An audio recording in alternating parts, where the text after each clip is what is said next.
चमचियां मिर्चा दियां, 3 चमचियां भर के नमक दियां, ठीक है जी। ते अद्धी चमची पा लैनी असी हल्दी दी। यह साडा अदरक लसन टमाटर हरियां मिर्चां। अस्सलाम वालेकुम मेरे प्यारे भैन भराओ, हाँ जी सुनाओ जी की हाल चाल है, सुनाओ सब ठीक ठाक, अम्मी अबू भैन भरा सारे राजी बाजी। हाँ जी अलहमदुलिल्लाह शुक्र अल्लाह का असी भी ठीक ठाक है। हाँ जी अज शाम का व्लॉग शुरू करन लगे है घर की रेसिपी के नाल। ते असी अज बना रहे हैं जी आलू गोश्त, ठीक है जी।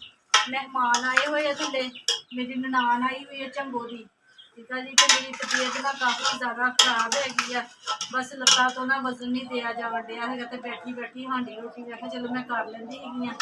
दोपहरे फिर ना ऐशे के पापा ने मैनू नहीं खाना बना दिता, कहते भी तेरी तबीयत ठीक नहीं हैगी, होटल तो खाना मंगा लेंदे हैगे ते शाम ਨੂੰ बना लेंगे, ठीक है जी। तो असी मिर्च मसाला सारा पाता है, एक बड़ी इलायची भी पाती है ते सीटी लगा देंगे है 15 मिनट की, ठीक है जी। 15 मिनट की सीटी लगा देंगे, जब साडा गोश्त गल जाएगा तो फिर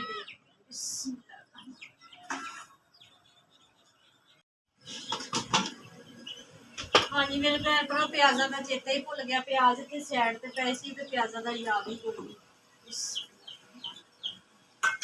प्याज भी विच पाते है ते हुण दोबारा सीटी लगाते है, 15 मिनट की सीटी लगानी असी।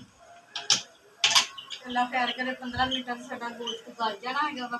ये नवे आलू है 1 किलो ये ले हुए हैं, ते पुराने आलू तो मिठे बनते है, सारा सालन का जायका खराब हो जाता, इस वजह ना मैं कहा चलो नवे आलू इस्तेमाल करते हैं। 2000 years later.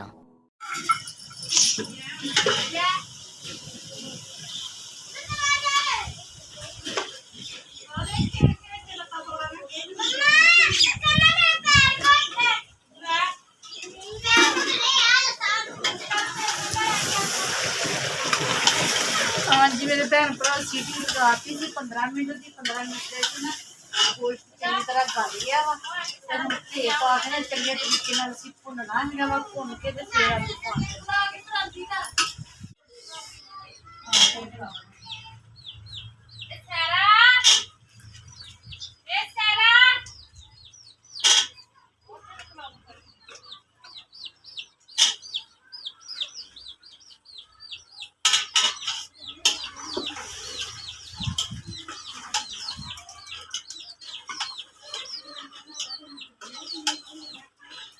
कैमरामैन लागे आके दिखाओ ना।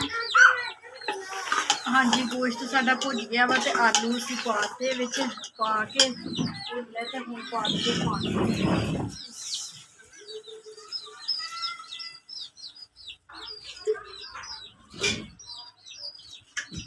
A few moments later.